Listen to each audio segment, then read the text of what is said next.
kids down there too. Yeah. So the Johnsons are really in town. I know they're jerks. Like, Where are they going? Cedar City. They haven't been able to give us a good enough reason why yet. Is he still with the bank or? No, so he ended up leaving. He was with workers' compensation fund, and then he left that. Well, they sold off the arm he was in, and so Levitt Group bought his. So he's with Levitt. Yeah, that's why I thought maybe, because I guess like hello. So pretty much insurance sales. In fact, I said that to him. I said, you know, when the phone rang and I answered it, I was hoping it was going to be done. We're having a hard time on it. Million years ago. Really? Okay. I forget how the name was. My elders were impressed. Really wanted to sell life And that's what I was saying. So I guess hello, are you there? went in and took the test and just did really well.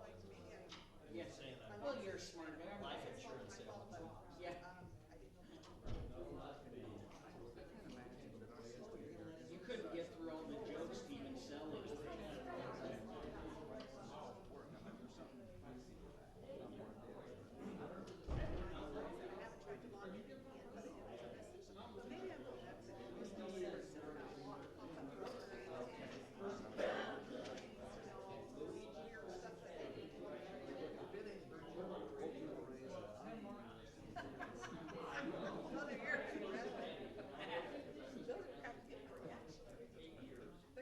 Keeps them regular. I like them yogurt covered.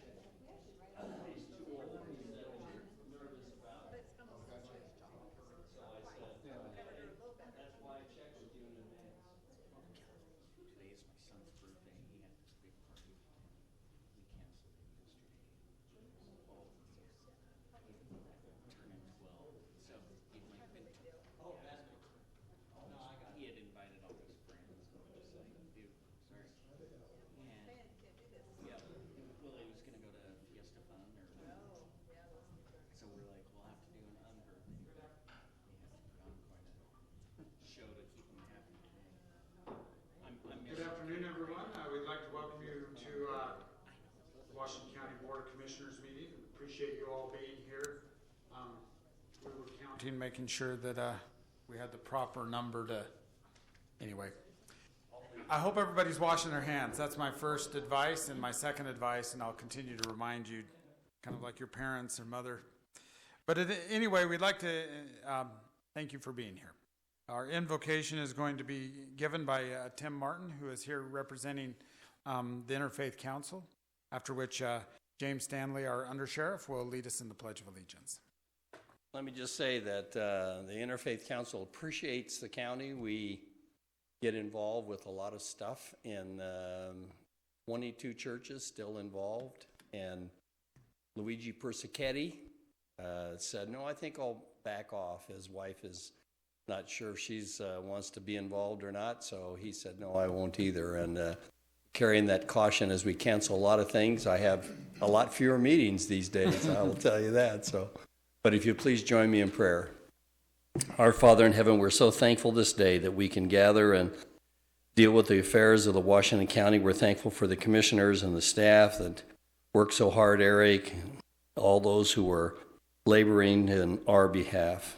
We pray this day, Father, that will inspire each of us as we deal with this virus in our own family, in our own way, that we might be wise in the things that we do. We pray that as a county, as a state, as a nation, that we'll quickly pass this milestone, that we'll be able to recover and life will return to normal. We are mindful of those who've been affected, those who are out of work, those who are suffering, those who have needed more than they've been able to find. We ask thy blessing to be upon them. We pray that all of us might be able to do our part to ease the pain and the stress that come from this unknown situation that we're dealing with. We pray this day for thy guidance to be with those in the county as they deal with these affairs, as they deal with us.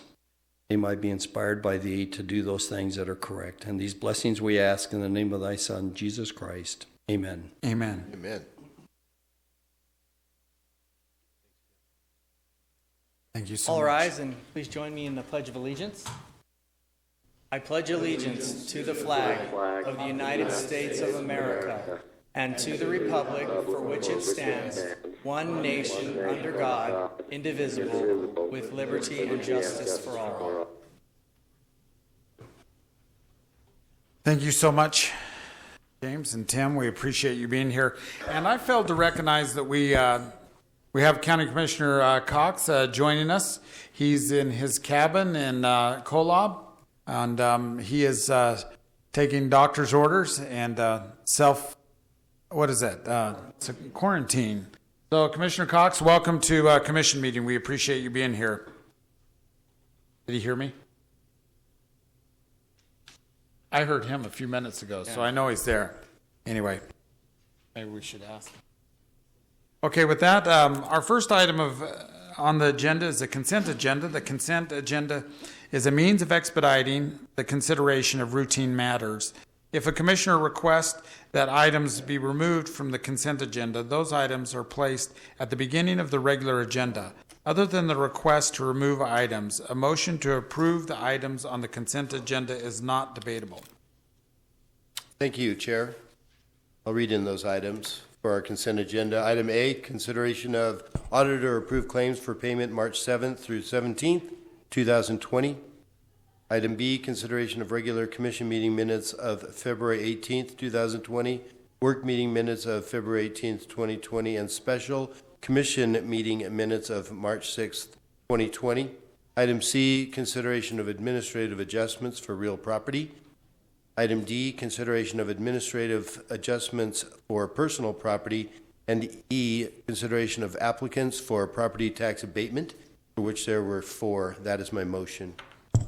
We have a motion, and I will second that motion. All those in favor say aye. Aye. Aye. The motion passes. Our first item on the regular agenda is consideration of purchase requests. Ray Boyer? Okay, the first one I have here is for emergency services. This is for a bomb suit and all the accessories that go with it. Anyway, this is part of the grant that is the state bomb squad grant. And so this is actually going to be a regional asset for West Valley City. Oh, the purchase price on that is $35,643. The next one, I just have one question about that, Jason. So West Valley, we usually buy assets for the 5-county area. And so is this a state asset then? We also share state assets? Yeah, so recently there's been a change in the bomb squad task force. Okay. And there's only a couple of counties within our task force that can help to facilitate these purchases, and we're one of them. Okay. And so we kind of cleared this through Dean and the sheriff to be able to take that role. Utah County was previously doing it, and they have since gotten out, but we've taken that on. So we run all of the funds through us, but then we are reimbursed through the grant. Well, it's always nice when we can help out the Yeah. county of the first class up there in Salt Lake County. Yeah. So, Yeah. well, thank you. Thank you for doing that. the next one goes along with the same grant. It's for an x-ray machine. This purchase, even though it was the higher priced, it's kind of like the middle priced quote that we got, but it included 2 days of training and various other assets that the other quotes didn't give us. And so that's why we went with this x-ray machine. Again, this is a state asset for the EOD task force, and it's for a total of $253,596.80. Ray, quick question on that. You know, we have quantities in here of, for example, plastic protectors, 32 at $28. Is that going to be an ongoing expense? No, Tell me how that works. Sorry, Ray. Okay. Actually, it's for 8 x-ray machines. It's for the task force as a total. So this is a combination of the grant funds plus some appropriated funds from the legislature that we're using to buy these, and that's specifically for these machines. But no, these are one-time purchases for this. Okay. But there's 8 of them. We'll go through squad in the state will get one of these machines. Oh, okay. Very nice. And then for IT, there is, this is for a file system storage service for a migration from one software to another. It includes the program that will allow IT to do this conversion over a weekend, so county operations are not disrupted, and also includes the labor to help with the conversion from the software company. And that's a total of $10,000. The next one is for the sheriff's office, and it's a purchase of 4 fleet vehicles and a trade-in of 2 fleet vehicles. Each vehicle is $40,299, and the trade-ins are equal to that. So we are actually wind up paying $80,598, and this goes along with our fleet program that we've already established. The final one is for the sheriff's office, and this is for a full body scanner, and court support services is also contributing to this. The total is $158,000. Unless there's any questions. Will this be Go at the ahead. jail? Is that where that's gonna be at? Yeah. But I can't say that this is more needed just for overall security and commitments that come in. Yeah, so we've had this in the works for probably 2 or 3 years. If you remember last year, we were going to purchase one. We had the grant money available then, but we couldn't get one in the size and space that we wanted, so we held off. So this year, the grant money's gonna end in June or July. And so we did find a vendor that can meet the needs of what we want and where it's gonna go. So this has a lot to do with our commitments, drugs and contraband that are brought in on a regular basis. This should significantly stem some of that. Is this similar to TSA airport? Very type of similar, security? Only- Yeah, they can pick up a gum wrapper in your, He's Yeah. answered my question. Yes, Dean? He said that you answered his. Okay, Yeah, and only in this scanner you have to do this instead of this, right. It might be a little different. Okay. oh, very good. And that's all I have. All right, well, thank you very much. We've had the Chair? purchase request, yes. I move that we approve those purchase requests that Ray has presented to us. We have a motion, do we have a And second? I'll second. We have a motion and a second, all those in favor say aye. Aye. Aye. Motion passes. Item 2 is a presentation on the VOCA grant, the Victims of Crime Act grant for the Children's Justice Center. Christy Pike, it's good to see you. Thank you for being here. Yes. We actually have a couple of slides that we'll be showing, but in the meantime, I would like to introduce Kensi Bradshaw. To any of you who might not know her, she is our Mental Health Services Coordinator, and she will be doing part of the presentation. Excellent. Great. Thank you. So, like, way magical. You guys are high tech.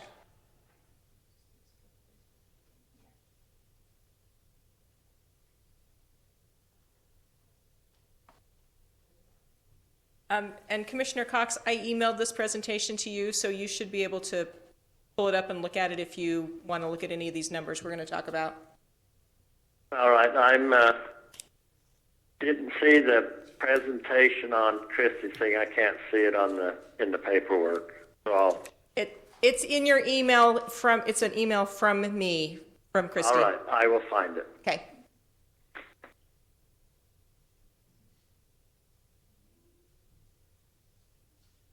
Maybe?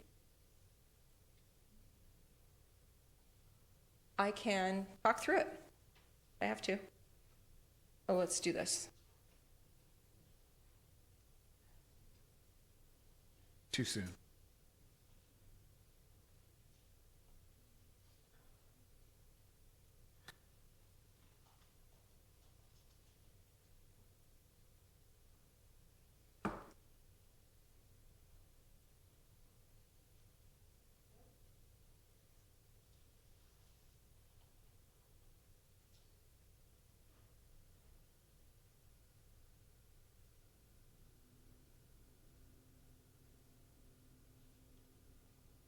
All right. Take all the time you want. For whatever reason, this coronavirus, waiting in line for toilet paper and stuff, I'm really taking in life in a much different stride. So.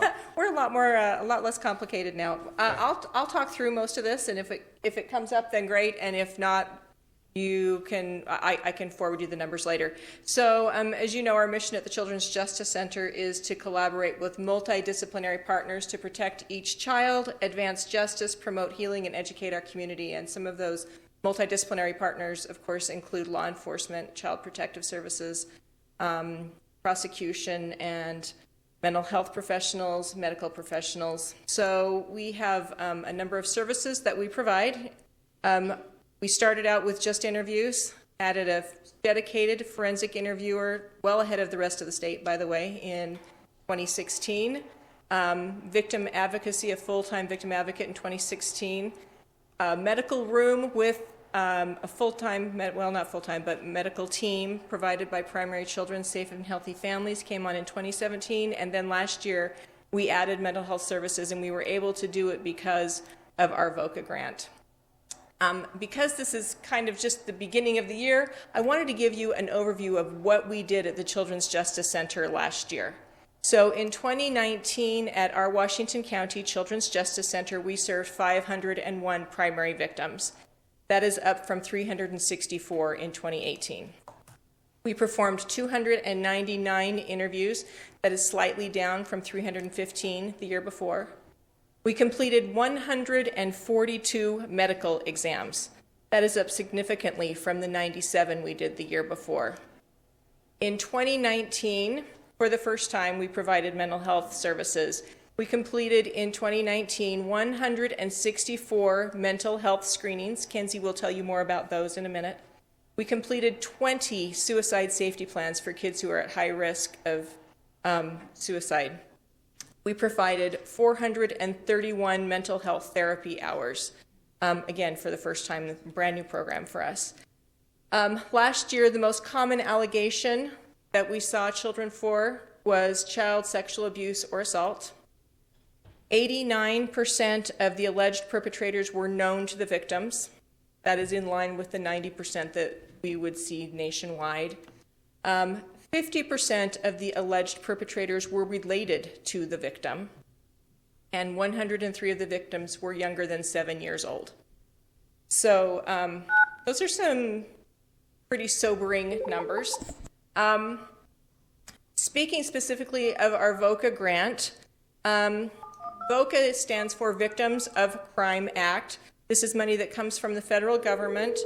It is not tax money. It is money that comes from fines paid by criminals. So it's set aside specifically for victim services, and we write a grant for them for the funding. So for everything I just was telling you about was for the calendar year 2019. Now we're going to start talking about fiscal years, because all of our funding partners other than the county are on a fiscal year starting July 1. So for VOCA, for the fiscal year 2019-2020, so the year we are currently in, they have budgeted for us $235,753, which accounts for 45% of our budget. The biggest piece of that goes to pay for contracted mental health therapy. The next biggest piece for personnel, Kensi, is almost entirely funded by VOCA, and part of our victim services coordinator is also funded by VOCA. And there's another chunk in there for travel and training. Just in comparison, in terms of where the rest of our money comes from to be functioning, 30% of our budget, so about $154,000, comes from our state contract with the Attorney General's office. Just under $70,000 is budgeted to come from Washington County, so approximately 13% of our budget. About $55,000 comes from private funding, mostly from our Friends Board, the 501c3 that supports us, and another $7,000 comes from the National Children's Alliance in the form of a grant. One of the things that comes, well, as part of our VOCA grant, we are required to report to you twice a year some specific things. One of those things is what allegations we are seeing at our center. So again, going back to 2019, the allegations that we saw, and these are for both primary victims and secondary victims. So they would include the child victim and maybe a parent or parents, perhaps a sibling, others who were close to the incident and are considered secondary victims. So the allegations for both primary and secondary victims in 2019, we saw just under 1,100 different allegations. By far, as we've mentioned, child sexual abuse and assault was by far the highest. But we have also seen some changes in what those allegations are between 2018 and 2019. For instance, in 2018, we saw 78 children for physical abuse or neglect, but last year that number jumped to 142. In 2018, we saw 4 domestic violence allegations. Last year, that was 36. In 2018, we saw 2 human trafficking sex allegations. Last year, that was 12 here in Washington County. And just to put that in perspective, in 2018, for the entire state of Utah, there were 11 seen at children's justice centers across the state. Last year in Washington County, that was 12. I brought that number up to our chiefs and asked them, are we really seeing that many more child sex trafficking, human trafficking sex cases? Or are we recognizing them better? Are we classifying them more correctly? And the answer is yes, all of the above. We are seeing more of it, and we are better educated in terms of how to classify those cases. Would that also apply Yeah. to the jump in cases alone, Yeah. from 300 and something Yes. to 500? Yeah, I'll tell you where that comes from. A big chunk of it comes from our medicals going up. We are seeing so many more children now that we have our dedicated medical room and we have our providers, our provider team of Amanda Jocelyn and Julie Cole, who are there full-time. DCFS, law enforcement, and others are recognizing them as an amazing resource for them, for these kids. And so our numbers, we're seeing way more kiddos, and it's partially because of the increased services. Also, we're seeing kids through our mental health therapy that we might not see in any other way.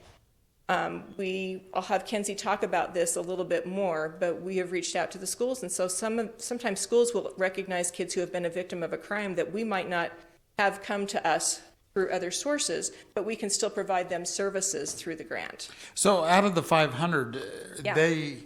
they were all victims, or you just saw them all They all came to us as a victim. as a victim? Yeah.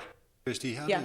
does this equate? You take statistics on where certain abuses occurred, and I'll be blunt about saying that we have visitation rights that are granted by a judge Yeah. of a separated family, let's Yeah. say. Is this happening on the weekend that the father or mother get that child, and then that's where it occurs, and then does that reciprocate back or filter through to the judge where the secondary victim might be the mom who hears about this, and the judge just says, okay, no more visits? That is a really complicated question, and the answer is twice as complicated. So yes and no. Do we see parents who are the abusers? Often. In fact, depending on which statistics you're looking at, between a quarter to a third of the kiddos that we see the perpetrator, the alleged perpetrator, is either a parent or a step-parent or a foster parent. That's pretty horrifying. And kids don't generally lie about that. Statistically, what we see is they don't. Sometimes former spouses do. So there is always that interplay. Yes, that does Yeah. become complicated. It because does become one complicated. wants those visiting rights Yep. ended, and Yep. they'll do anything to get it, but the Yep. kids don't lie. Yep, the kid, once in a while, but it's really rare that the kids will lie to our interviewer.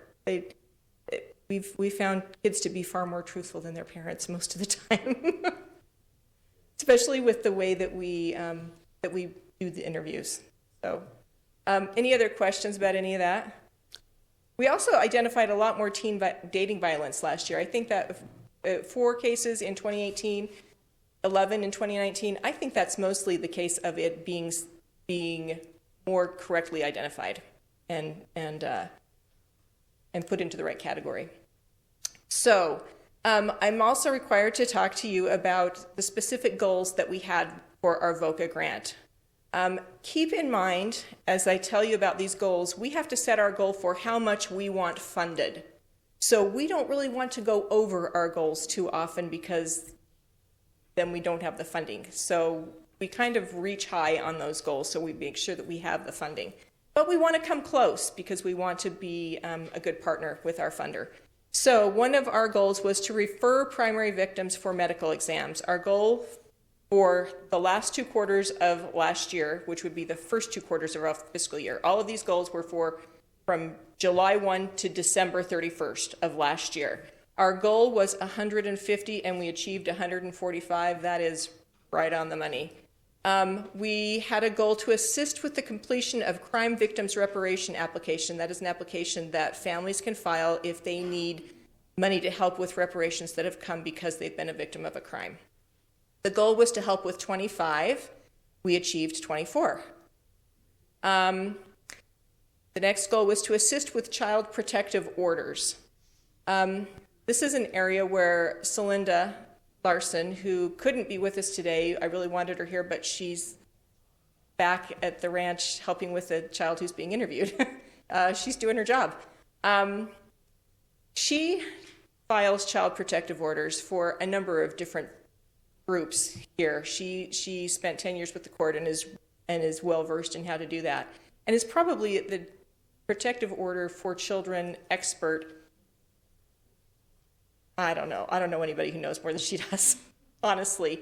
And I'll also note that recently we did some work with Lowry Snow, with Representative Lowry Snow in the legislature. He put together a 100+ page bill that deals with protective orders, and specifically with child protective orders part of it. And Celinda gave some fabulous input, and we got some great changes to be able to help keep these kids safe. And it was a great deal to do with Celinda's recognizing holes in the current statutes and suggesting ways that we could plug up those holes and make things safer for kids. So good on her.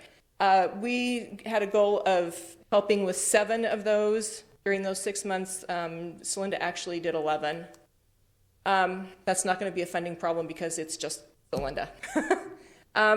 Providing information on victims' rights. That is one of our goals. We had a goal for 98. We achieved 123.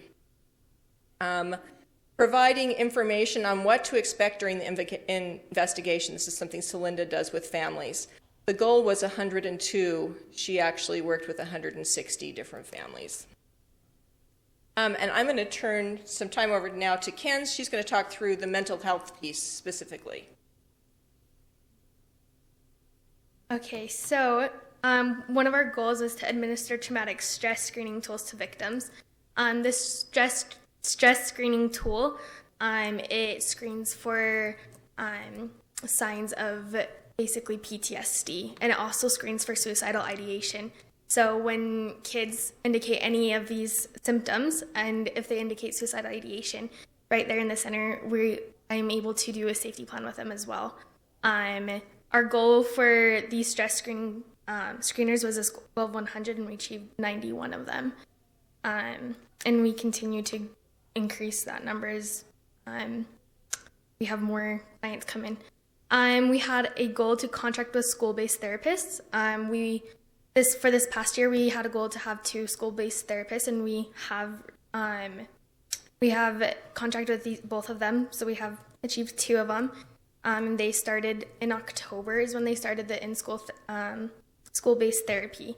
They go to the schools, and these kids are allowed to leave class for up to an hour for these school-based therapists, and it makes it a much more available resource for these kids. The parents don't have to take off work or go excuse a kid from school, or they don't have to worry about taking the kid to the therapy appointment. So this is a very highly needed resource, and it's been very effective and useful. And we have worked a ton with Washington County School District as well to be able to continue this. And we have been putting in plans during the school closures as well, how the kids can still receive those resources as well. So we had a goal to provide direct individual therapy for primary and secondary victims. The goal was 600 hours, and we only achieved 290. The reasons behind that, like Christy mentioned, we have goals. We don't want to underfund anything. So we shot for 600 hours. Part of the reason why we only achieved 290 is because our school-based therapy, we wanted to start that in August, and we weren't able due to paperwork and to finding quality therapists and everything as well, and trainings. We weren't able to start that until October. We do have about 12 community-based therapists still that we continue to refer clients out to them. And I kind of just want to point out, we did only achieve 290 hours, but that number, that was between July and December. And this year of 2020, January to this day, we have 280 hours already that have been provided. So we've already doubled our hours, and we are continuing to increase that. So the next goal is to provide direct individual therapy to multidisciplinary team members. Our goal was a goal of 20. We achieved none. Some reasons behind that would be the multidisciplinary team has to reach out to us and ask for those services. And oftentimes they don't want to use our services because they don't want to be in that bubble of, they want someone outside of those services to be able to provide those services of therapy needs to them, because they don't want anything to be miscommunicated within that as well. Who's a multidisciplinary entity? Awesome. So we consist of everybody that helps our team work for each case. So we have victim advocates, we have detectives, so the policemen, we have CPS workers, Child Protective Services. We have our medical team. We have prosecution on there as well. Am I missing any? So all of those people, every month we meet with our MDT at the county attorney's office, and any one of those members can reach out to us, and we can provide services for them as well for secondary So training. you're saying they discover something, but they don't come to you? No. So what she's saying, this is for therapy hours for these people. Oh, You know how often a detective asks for therapy hours? yes. Never. Never. Okay, I see what you're saying. Yeah. So But they are also victims because they come on the scene of things that they don't want to carry either. Yep. Gotcha. Yep. Yes. Okay, that makes sense. They're considered a secondary victim. So we have these services available to them, but in order for them to reach out, like Christy said, how often detectives reach out for those services, but we have them available still. Maybe you could have a cookout or a picnic, and then just have the therapist there serving the food, and That'd be a good idea. ask them how they're doing. Don't think we won't. Something, yes. It's coming. Okay. Yeah. Past COVID. Past COVID. That is in our presentation. Any questions for either one of Well, us? Tell me, obviously, we have a benefit of a great team here, and it's my thought that the tip of the iceberg is showing itself and you're able to deal with that. Are you suspicious that perhaps because of your team and you're reaching out rather than just those coming to you, that's also why the numbers have swelled last year, because you're being more interactive, especially with the school district, but also it still probably just scratches the surface of what's an underlying problem within all of our communities? So we can only see the people that we know about. Nationally, the statistics tell us that only 1 in 10 children will report when they've been sexually assaulted. And often that comes after they're adults. So yes, we're scratching the surface. The statistics tell us that 1 in 5 children will be sexually assaulted before age 18. Clearly, we're not seeing those kinds of numbers because clearly they're not being reported. So the numbers are up, I think, because of the broadening of the services, not because more is necessarily being reported. I am out there every opportunity I get, which isn't very much this week, to tell people about the services that we have and to remind them that as adults, we are all mandated reporters. We are required to report child abuse whenever we see it. And so, or even if we have a very good reason to suspect it. By statute in Utah, we are mandatory reporters. So I preach that all the time. We'll see them when we know about them. I'd just like to compliment you and everyone that's working with you. I just feel like you're constantly pushing for the best practice. Absolutely. You're constantly pushing to be the best. And you're doing it because you really care. You really understand the damage that this would do to a child, and to try to get them some sort of help and get them protected as soon as possible. So just hats off. It's really quite sobering and sad that we need you so desperately, but thank you for being kind of there in the gap. And I think law enforcement, and for that matter, the county attorney's office, is also just upping their game a lot in this field, and just really helping the adult victims as well, and making sure Yes. those interviews are done right. And It's I want to say that our people, the staff that we have, are the model for a lot of the rest of the state. They do just a fantastic job. They really do. And it is a sobering topic, but it is not without hope. And I hope that anyone who comes into our center can feel safe. That is our first priority. And that they can feel optimism, because we're all optimistic. It is not a downer to come to work every day. We love our jobs. We love what we're able to do. It gives us purpose, and it's very meaningful work, and it can be joyful work to see differences come about. So I know it's a sobering topic, but it's hopeful. There's hope, and it's awesome to be with this amazing team who's going forward to provide that hope. So. well, thank you. I can't imagine if you weren't there, so thank you. Chair, 2 other things. Christy, I'd like to thank you and your staff as well. And it's a very tough job that you've got, and it has to be emotionally draining. But I'm actually pleased when some of your goals you don't hit. And I hope that you're not just hitting the tip of the iceberg. I hope that this is such a egregious offense against children. But anyway, thank you so much for your work and effort and the difference that you're making in our community. Thank you, Dean. Christy, I know that I've reached out to one of your state directors as well as you about the ecclesiastical training. Yes. Maybe we'll still see It's that. coming. It was planned. It's on hold. Yeah.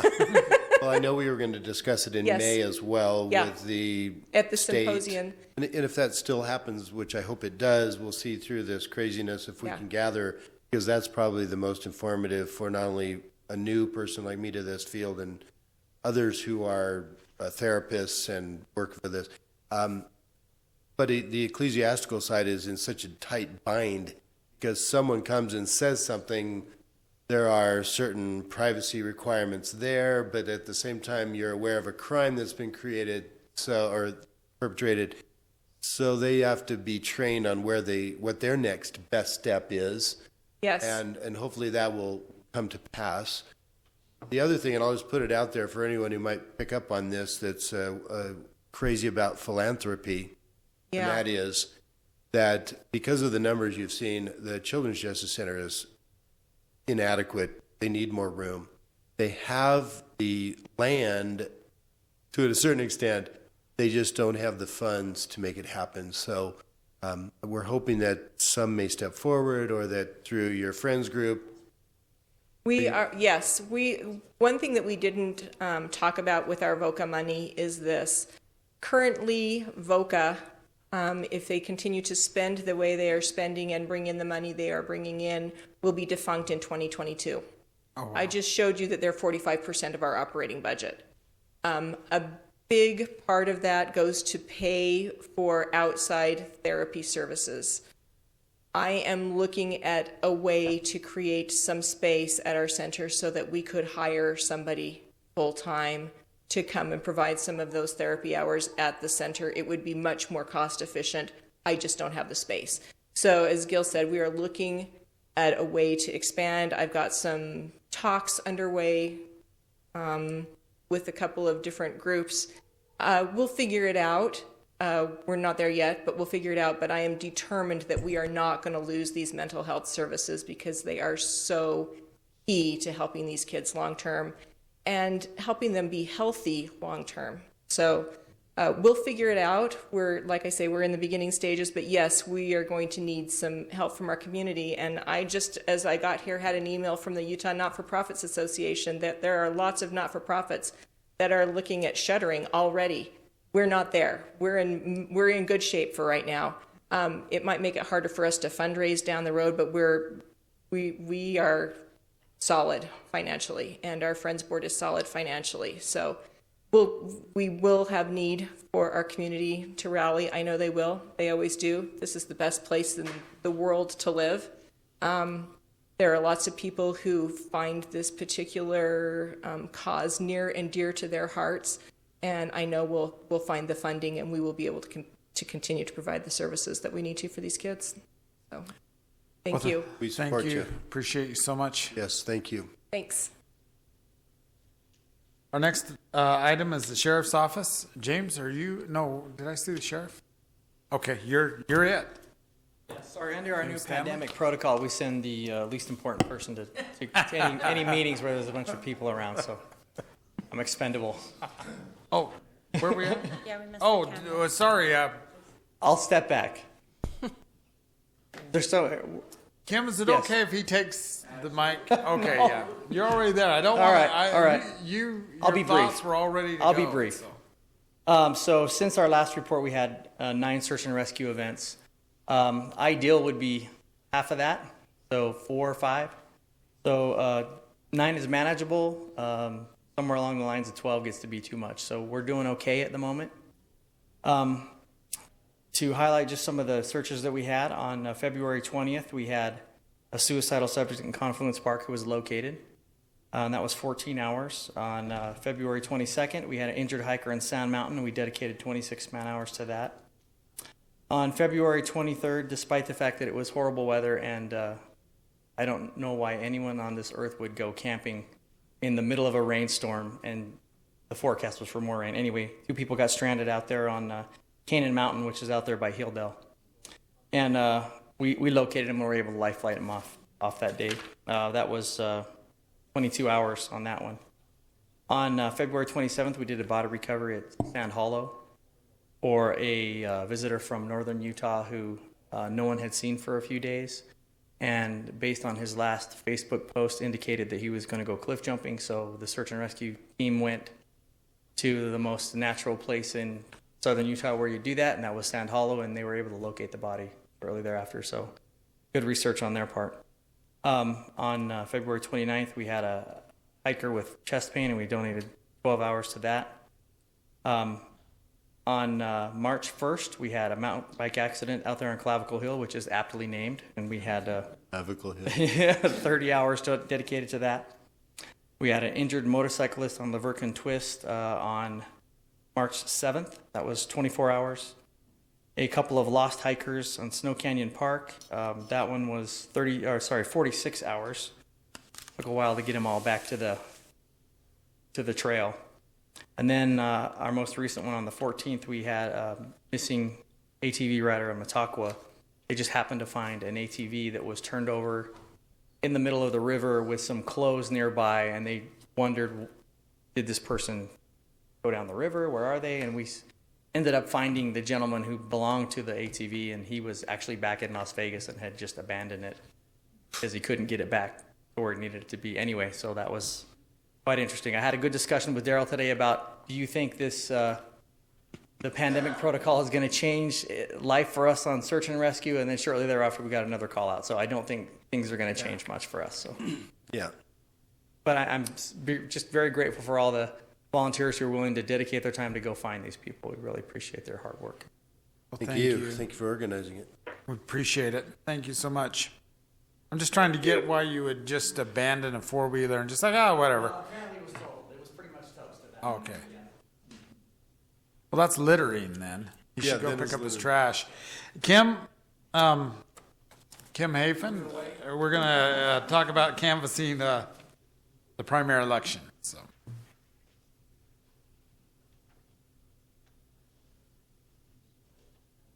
Oh, happy St. Patty's Day to all of you.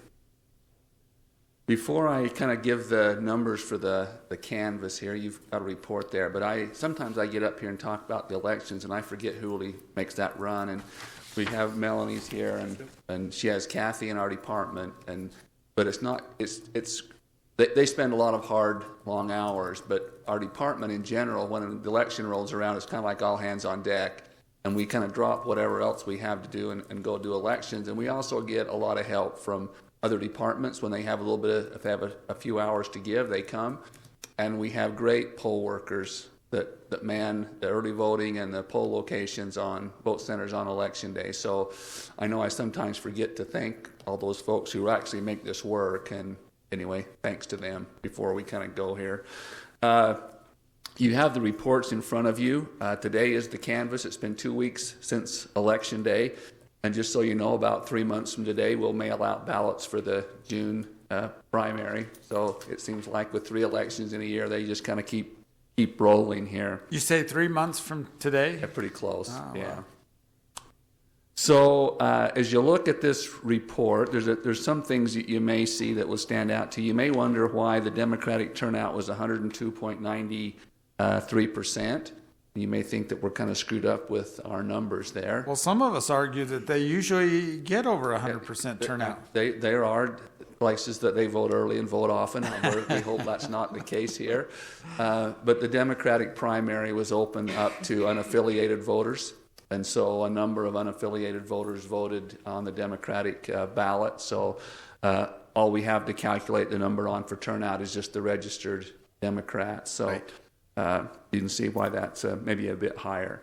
I won't really go through the numbers by candidate on the next sheet, but in our county, Bernie Sanders was the leading Democratic vote getter, and Donald Trump was obviously he's the only national candidate on the Republican side, was the Republican top vote getter. I got to be careful here what I say maybe, but it was a bit of a waste of time and money to have the Republican primary with only kind of one national candidate out there. They had a big turnout, 30,000 Republicans in the county voted, which is, I think, a very significant number without a closely contested race. But we spent a lot of time counting votes and mailing ballots on a race that was essentially in the primary kind of decided beforehand. But I'll get off that soapbox and let that go. 44% turnout for Primary. presidential primary seems pretty good. I think it's really good. You know, we haven't been by mail with this kind of an election before, but I think that's, more than 38,000 ballots were cast, which is a pretty big number. Just to give an idea, about 28,000 ballots were cast last year in the general for the municipals, which was the highest we've ever had for municipal. So about 10,000 more ballots or so were cast in this primary. So give you a little bit of perspective with that. We started to count those ballots on the day after the President's Day holiday, and we counted every day through Election Day, and then 2 or 3 days after the elections, we had ballots to count after Election Day was over. And to give you an idea about that, we counted just over 3,300 ballots after Election Day. So that's why those election night results were unofficial. a majority of those ballots that are counted after Election Day, they come from a few different places. We get mail after Election Day that's still postmarked appropriately. Right. And on Election Day, each day of the election, of the process, we go out and gather the ballots that are dropped in the drop boxes, and we get a lot of ballots there. On Election Day, we go out a couple times and gather those and get as many in there as we can. But we don't go out and gather those at 8 o'clock on election night and then go try to process those and count them. There's just it's a process to count by the time you pull tabs and verify signatures and all that. So the ones that get dropped in the drop boxes maybe after 3 or 4 o'clock on election day don't get counted until after. There's only about 8% of those that counted after election day. Yeah. So majority of those come from the drop boxes that are in the late afternoon on election day, and then other mail that comes in that's appropriate. We also have ballots that are deposited or mailed that don't have a signature, and we don't count those until a person comes in and signs that and gives us a signature. And we also have ballots that we kick out because the signature doesn't match what we have on file. We notify all those voters, and they come in or can come in and verify their signature or sign, and so those are also ones that typically happen after Election Day. So, say a little over 3,300 ballots were counted after Election Day. There were 453 ballots that were not counted that we received, and a majority of those come from the mail that come either starting on Wednesday after Election Day. Typically, if we get mail on Tuesday, it has the appropriate postmark. By Wednesday, we have to make sure of that. And many ballots come in with either no postmark or a postmark that's election day or later.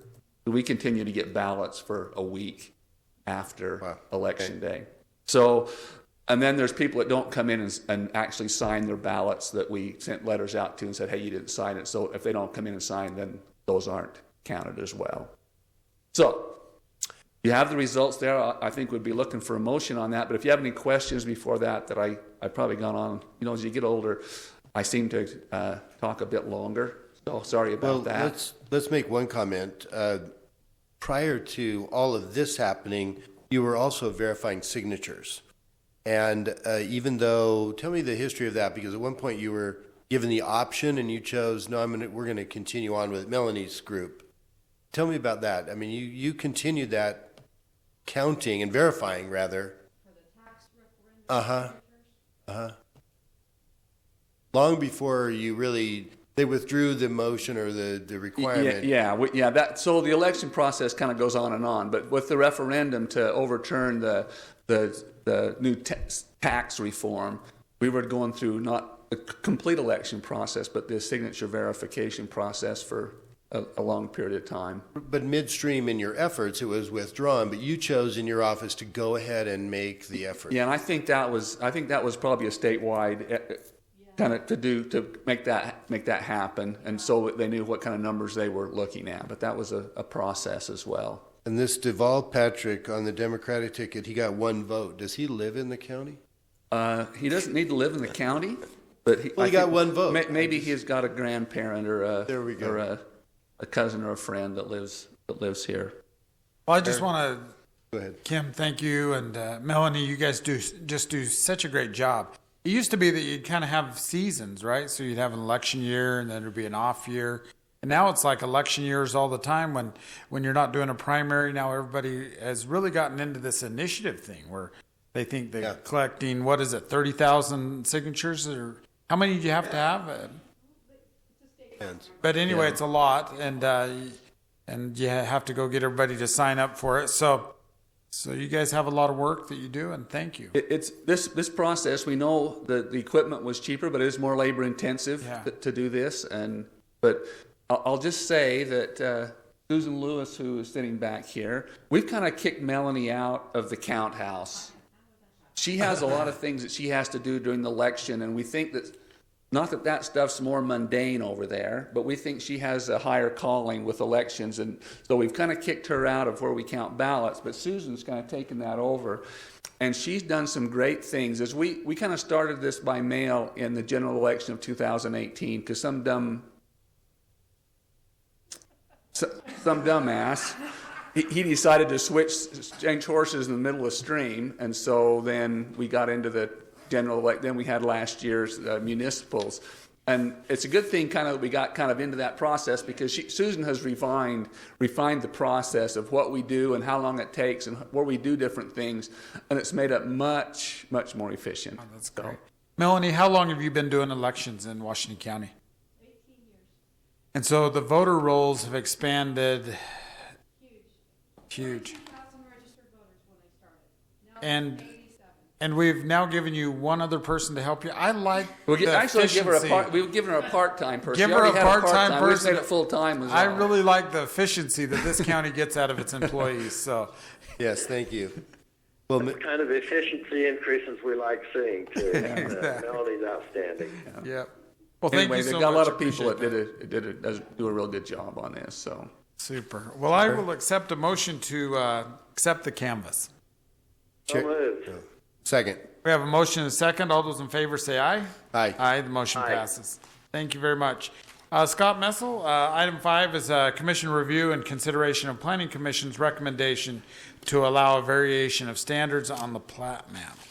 Yeah, commissioners, the planning commission is the land use authority on subdivisions. We had a 2-lot subdivision that was located off Cottom Ranch Road, just north of Vale. The parcel you may be familiar with is approximately 20 acres in size. They went through a zone change and split the parcel into 2 parcels, 4 residential dwellings, 1 on each. And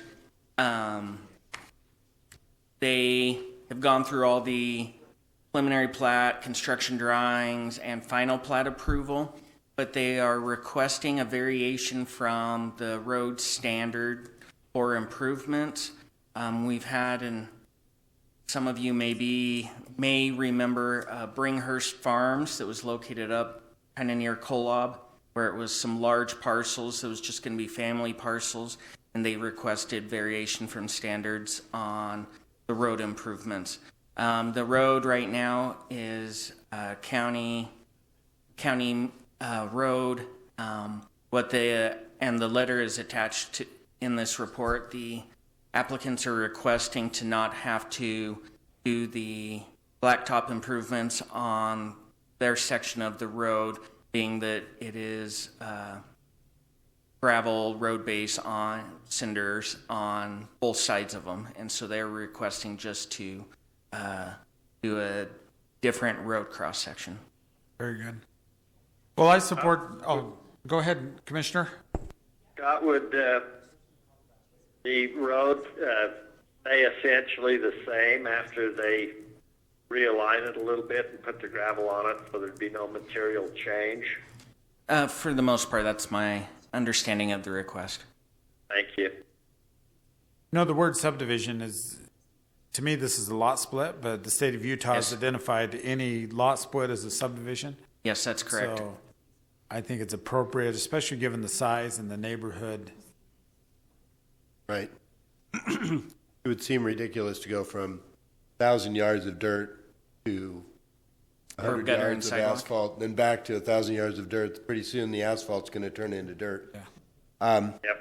Especially with the weather, but I also look at this from another standpoint that if indeed all of that road ever were to be paved, there would still be whether a special improvement district or some other requirements that they would still participate. Yep. So this isn't taking them off the hook to at some point improve the road down the road literally. So with that in mind, if we're ready for a motion, I'll make it. To approve the consideration of the Planning Commission's recommendation to allow a variation of standards and the final plat map for, do you have a number on that? It's Pine Valley. Pine Valley Recreation Subdivision. I'll second. I have a motion and a second. All those in favor say aye. Aye. Aye. Aye. Motion passes. Thank Thank you you. very much, Scott. Appreciate Thank you. So the next one, item 6, is consideration of resolution R-2020-2581, a resolution appointing a member to the Southern Utah Shooting Sports Park Advisory Board. So this is just kind of a standard practice. The Shooting Sports Advisory Board represents the different shooting clubs and venues at our shooting sports park, and they've been doing a lot of good work. I think this board's functioning pretty good, all things considering, and they give us a good feedback. They also keep Ron Whitehead on his toes, and Leslie as well. And Leslie enjoys working with those folks, right? Very good. Well, with that, I'd like to make a motion that we appoint Richard Bestow to the Shooting Sports Park to replace Charles Green, and his term will expire on December 31st, 2021. That's my motion. Second. I have a motion and a second. All those in favor say aye. Aye. Aye. The motion passes. Item 7 is consideration of resolution R-2020-2582, a resolution appointing board members to the Angel Springs Special Service District. Nicole Elshaw? So vacancies were properly noticed. A panel was then put together, an interview panel, in which we were able to conduct interviews. And from that, we had some really great candidates. And we'd like to recommend to the commissioners today that that you appoint David Burton, Mark Rosenthal, and Jean W. is what I will say, because I'm not sure how to pronounce her last name. It's so interesting, the spelling. Onto the board. And what we'd also like to recommend that the commissioners do is, once the board is formed, they then will pick an administrator. And through our interviews, we recognize that Martha McDowell we thought would really fit into that role very nicely. So we'd also like to recommend that you have a strong recommendation to the board to look at Martha as the administrator. Oh, very good. Any discussion? Chair, I'll move that we appoint those who have been read into this, the minutes for the Angel Springs Special Service District and for all of the appointment terms as designated. With the recommendation that the board consider Martha McDowell Yes. as a suitable candidate for administrator. Yes, for the administrator. Very Absolutely. good. We have a motion. Do we have a second? Got a second. We have a motion and a second. All those in favor say aye. Aye. Aye. Motion passes. Item 8, consideration of resolution R-2020-2583, a resolution to support the creation of the High Desert Trails. Commissioner Almquist? Yeah, this is quite an interesting attempt by the state to not only go from the southern border to somewhere to the northern border of our state, but also eventually maybe have other trails link in from our neighbors. And so Ron Whitehead is here, and he's been working on the map as well as Leslie. I don't know who's going to take this, but if you want to say a few words about this, that'd be great. Thanks, Leslie. I'll take that, yes. I did have a slide to show you, but I guess that's not quite working. We'll visualize it in our own minds. Yes. But basically this came about through discussion in the early 2000s, and then in the Omnibus Public Lands Management Act of 2009, there was direction to create such a trail, both to the Secretary of the Interior and a suggestion more or less to the Secretary of Agriculture. It's in Washington County's general plan, and the counties currently participating are Washington County, Iron County, Beaver County, Millard County, Juab County, Tooele County, and Box Elder County. It is going to traverse the western side of the county. Right now, the access is proposed to be in Bloomington at Navajo Drive, and the northern access would end just north of Enterprise Reservoir. Highway, is it 218 or 219? Yeah. All right. 18. Highway 218, and then you would use that to access Enterprise and then go on into Iron County. Oh, very good. So, on existing open motorized roads, today is a resolution to support that and seek the appropriate MOUs with the land management agencies. Yeah, I defer to Commissioner Cox to remind me how long we've been talking about the High Desert Trail, but I believe it's been more than 10 years. that we've been talking about this as a state and as a county. I think the High Desert Trail really was first mentioned with the Washington County Land School. It's making almost 11 years. So this is great to see some progress being made on that with our federal partners. Awesome. Very good.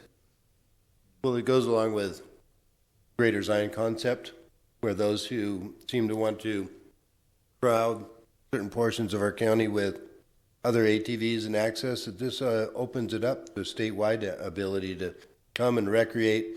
Eventually, they'll find out that not only is this trail the designated, let's say, official route, but there's also so many side routes that you can take off that are on existing roads that will enable them to, enjoy the county. And then what I think is even more fascinating is that all over the world, we have 500 and 1,000 mile journeys that are already designated, whether it's the Baja or other places. And I'm not talking about a race, but simply a connected trail.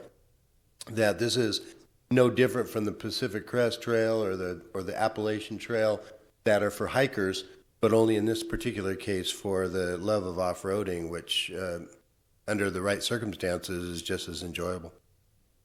So thank you, Leslie. Thank you, Leslie. We appreciate all your hard work. Okay. Thank you, Ron. Well, with that, I'll accept a motion to... Fairly logical that I make that motion for resolution number R 2020-2583 in support of the creation of the High Desert Trail. Have a motion? Second. And a second. All those in favor say aye. Aye. Aye. Aye. The motion passes. Item 9 is consideration of resolution R-2020-2584, resolution approving an agreement between Washington County and Stern Dirt Racing LLC for a demolition derby event held at the Washington County Fair. I see Susie Lafayette back there, but I don't know if she wants to speak to it, but we're really starting to break with tradition. We've tipped over an hour of time, and usually that, we like to keep our meetings concise because we like to give all of the cities a hard time who go late into the night. So with that, I'd just like to point out that for quite a few years, the Demolition Derby was run by volunteers. They did a great job, but it was just a tremendous undertaking for volunteers. Stir and Dirt, we brought in last year. They're a professional company. This is what they do. And frankly, it was the first year I was quite satisfied with how they ran things. They came in very professionally, set it up. I didn't really see any glitches, and they did a good job. And it's such a kind of a anchor event out there. A lot of people look forward to, the banging and and everything. And so it's appropriate to give them a new contract and invite them back for next year. So would you disagree with anything I just said, Susie? Perfect. Well, with that, I'd like to make a motion that we adopt resolution R-2020-2584, a resolution approving an agreement between Washington County and Stern Dirt Racing LLC for a demolition derby event held at the Washington County Fair. Second. We have a motion and a second. All those in favor say aye. Aye. Aye. Motion passes. Item 10 is consideration of resolution R-2020-2585, a resolution approving animal boarding and stall rental permit agreement also at the county fair. Leslie, do you want to speak to this at all, or Eric? Or I can speak to this. Eric? I guess you can too, Leslie, but I think I can be pretty quick. This is just a form agreement that we'll use whenever people rent a stall from us out of the fairgrounds at the Legacy Park. And we just kind of are going through that and kind of making sure that all of our processes are in place out there. So this is just approving a form contract that'll be used by Leslie's people moving forward. Very good. Well, and it's certainly tight enough that it spells out clearly what someone's going to do and not do, and that any violations are obviously known to them, and they can't claim, well, I didn't know that. So Well, I'd like to thank Leslie and her staff and crew for putting this together. It's always good to have proper contracts and policy and processes in place, so thank you. Perfect. Well, I make a motion then to approve resolution R 2020-2585 for animal boarding and stall rental permit agreements. And I'll second. We have a motion and a second. All those in favor say aye. Aye. Aye. The motion passes. Item 11 is consideration of Resolution R-2020-2586, a resolution approving the construction of a pre-engineered steel building to store Washington County search and rescue equipment. Commissioner Almquist? Well, it seems like we've been talking about this for about a year, and in and in going out there, and that's not in, you know, things that are of this magnitude take that much time to pull together properly. But I noticed that when it first came to our attention that search and rescue equipment was sitting out, and that there really wasn't a venue for it to be protected in any greater way than the sheriff and the volunteers were already attempting, that it became obvious that a search and rescue building would be not only an enhancement to the keeping the quality of the equipment, but then also they could do all-weather sort of training to some extent on that equipment indoors in all kinds of conditions. So the process began to pull together a building that would be suitable, and with consultation with the sheriff, with Nicole and contractors and our legal team, we've been able to put out an RFP for the direct bidding on this building. And as of the schedule of those bids that came in, Watts Construction is the apparent low bidder.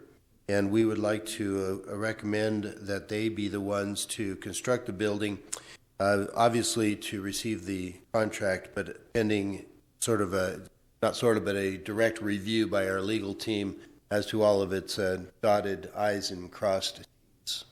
On the contract. On the contract, The yes. contract. That is, I will accept that as a motion. Do I have a second? You bet. And I'd just like to make a comment, too, Yes. that every month we get a great report on the amount of work and effort our search and rescue members are putting into keeping our residents and visitors safe and keeping their equipment stored in a really nice, out-of-the-weather location like this building will afford. I believe will actually save us a lot of money in the long run, because the Dixie sun can be brutal. Yep. I would second that motion. I have a motion and a second. All those in favor say aye. Aye. Aye. The motion passes. Item 12, at this time in our meeting, we will suspend the Washington County Commission meeting and open the meeting of the Municipal Authority of Washington County. And John Bronson, our financial advisor, all-around nice guy, and visitor Thanks. from Salt Lake City. So thank you for being here to discuss Thanks, our next Commissioners. issue. Commissioner Cox, I assume you get the internet on Pine Mountain? Kolob, be careful. Oh, Kolob. You'll get in trouble there, John. Oh, gee. I would be impressed if he was in Pine Valley Mountain. Yeah. So Valley. you've seen what's been going on with rates. Commissioner Alquist and I were talking about this earlier, that something that's counterintuitive has been happening. Usually when there's bad news in the stock market and the economy, it's good news for municipal governments that are trying to issue debt, because the rates on municipal bonds usually drops. The opposite has been happening. We've been preparing for you the possibility of refunding a portion of your outstanding debt, a portion of your 2010 MBA lease revenue bonds, but the market's been running away from us as a result of the coronavirus outbreak, and the market is not settled. I've given you some rates there on your table, and they're even worse than that. Those were rates as of yesterday, and overnight the rates went up another 5 to 15 basis points, 15 basis points on the short end and 5 on the longer end. And so this refunding opportunity is running away from us, but it makes sense still to prepare it. And the resolution that's in front of you is the first official step to prepare to refund these bonds for debt service savings. And so the parameters resolution that's in front of you does a few things. It lays out the not to exceed parameters of such an issue. You'll find those in the resolution as not to exceed $2.3 million, not to exceed a 5% interest rate, not to exceed 21 years in length, and not to exceed 2% discount from par. We're nowhere close to those parameters. You just have to be within those parameters. But You obviously wouldn't pull the trigger on this until it made sense. There were substantial savings in doing so, but it is wise to prepare it because I think the market will bounce back. JP Morgan just yesterday was predicting that those rates will go lower, substantially lower by next quarter. So if we've got this in place, we can go ahead and pull the trigger. The resolution also delegates to the chair or the vice chair of the building authority or to the secretary treasurer, who's Kim Hafen, the right to finalize the terms without coming back to the commission meeting and a formal meeting to do it. So it can be done through delegated authority. So that's what's in front of you, and I'm happy to answer any questions. Well, it does make sense to kind of explore it and open up our options. You know, they say that the market is driven by greed and fear, and there is an awful lot of fear in the air right now. It's almost, you can almost feel it, but I'm convinced that things will change, and they'll probably change quicker than we think. So we go into summer, there's probably going to be some opportunities to exercise on that. So that's what the hope is, and the resolution has a shelf life of about 6 months. Very good. I'm glad that you prepared it, and in the light of the fact that the markets may decline, usually they do for actual hard reasons, like they did in 2009, and now they're not. So maybe the trend to buck the system causes the value of more safe instruments to be attractive. That's why the rates have gone up, contrary to what they typically would do under the circumstance. Yeah, I can't understand this. You were mentioning that the price of gold is going up at the same time, which is also counterintuitive. So yeah, well, gold funds are dropping like a rock, a gold rock. But having said that, this portion of the municipal building authority requires that we adopt this resolution, and you say it'll last for about 6 months? Yeah. And then we can jump back in, and based upon the fact we've already given authority, so to speak, to happen when the market is right. That's correct. So I would recommend that we approve then resolutions R 2020-2587 of the Municipal Building Authority for the issuance and sale of not more than $2,300,000 aggregate principal amount, et cetera, throughout that long explanation. Very good. Does the explanation need to be read or not? No, it does not. As long as you get the resolution number, then I think we're clear for the minute. Perfect. I'll second. So we have a motion and a second. All those in favor say aye. Aye. Aye. Motion passes. Dean, sorry about that Kolob remark or that remark. Very good. Our next item is the closing of the Municipal Building Authority and meeting of the Washington County reconvening the commission meeting. Did we need a motion, or do I just declare that as a chair? You can do it either way. People do it either way. Very good. Well, we're back in session as the commission, so. It's the same resolution, just the county commission approving the action of the municipal building authority. Gil, you did it so gracefully last time. Right. Well, as was stated, we're, as commissioners, saying that the building authority could do this. Having said that, I move that we approve Resolution 2020-2588 of the same content for the bonds as discussed and with the details as in the prior read definition. Very good. I'll second. I have a motion and a second. All those in favor say aye. Aye. Aye. The motion passes. Item 14 is the commissioner's report. Commissioner Cox, how's the weather on Kolob right now? Well, I'd have to tell you, I'm still in Washington County, but outside it's actually 46 degrees. We got a 4-mile-an-hour wind and about 2 feet of snow. Oh, well, very pleasant, very pleasant.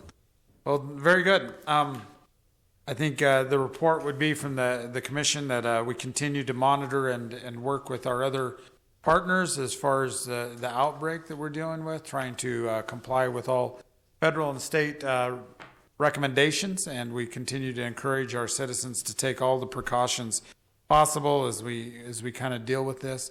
I think as this passes, I do believe it will pass. I think we're going to step back and learn a lot from it. I think we learned that the world is much smaller than we thought. Our supply chains are much more interconnected than than we might have realized. As things do spread around the globe very quickly, we just encourage our citizens to continue to take precaution, and we will continue to work very diligently to make sure that the most vulnerable part of our population, especially the elderly, that we work and try to help them. I think after this, the next step will be the impact on our small business community. That impact is just barely being felt, and we'll work in whatever manner we can to help them as well find the resources to move on. So, Well, and I would say that we still need to carry on our lives, just with a different sort of precaution. Yep. And it did my heart some good today as I was outside and watching that my neighbor, who has an elderly relative who has moved in, there was Meals on Wheels delivering that needed sustenance, and it was fun, and the driver was waving, so he was happy. Anyway, but it's ironic, and with you here, maybe you could comment on this, but my feeling is that America's on sale, and people should not panic. Indeed, I would say there's not a soul in America that hasn't been able to say they've lost money unless every asset they had was in cash. But it's probably time, like during war bonds and at other times when they were saying, look, we had a war on, invest in America, buy bonds. And that particular atmosphere, I think, should exist. And having been a former financial advisor myself, it's often a time to say, okay, with competent financial advice, don't go into debt to buy something, but you should think about investing in America. It's one way to help us literally pull our own selves up by our bootstraps. Yeah, I think there are lots of opportunities right now. Everything that I'm reading suggests that because this came on quickly, as soon as the virus peaks and the cases start to decrease, as they have in China, that you'll see a return to sanity and some resemblance of sane markets. But right now, the market hates uncertainty, as you know, and so that's what you're seeing reflected. It does present opportunities, as you stated. Right now, just was talking to a friend who's looking at the purchase of a corporate bond, a one-year corporate bond for a large, well-known name at 3.41%, and saying, how can I pass that up? And I don't have an argument for him, so. Yes. There are opportunities out there. And people should realize the Dow is 30 industrials. The S&P is 500 companies. There are tens of thousands of companies out there that are saying, hey, we're doing fine. There are some impacts on local governments that that you are considering. I was talking with Kim Hafen earlier, and you're likely to see some downturn in your sales tax revenues for a time, especially in certain areas. Yes. Not at the grocery store, though, at least not right now. That's up 263% in Salt Lake County the last period. So yeah, Smith's is hiring. You're borrowing that money from the future, obviously, but when there are cancellations of conventions, that'll affect your tourism and hotel dynamics. Well, for sure. And it's, America always rallies. It's fun to see people kind of become their better angels as they reach out to the elderly and other people that might be feeling a little bit isolated, a little bit vulnerable at this time, and checking on them. And then, of course, there's that guy that's very concerned and guarding his toilet paper with a shotgun, making sure he doesn't share. But those people are very far in between. It's mostly you mostly see good compassion out of people. So this too shall pass. Yep, most definitely will. Thank you. Well, with that, Commissioner Cox, are you safe and good? Well, I just want to make one comment that my son was diagnosed and I got a call on Sunday night, and so it can hit even anybody that would think it would never come. It's hit a member of my immediate family, so I hope everyone will be careful and safe. Thank you. Absolutely, and the best wishes to your son, his quick recovery. And he's doing well. Thank you, Dean. Thank you. Well, with that, we will stand adjourned. Thanks, everyone, for being here.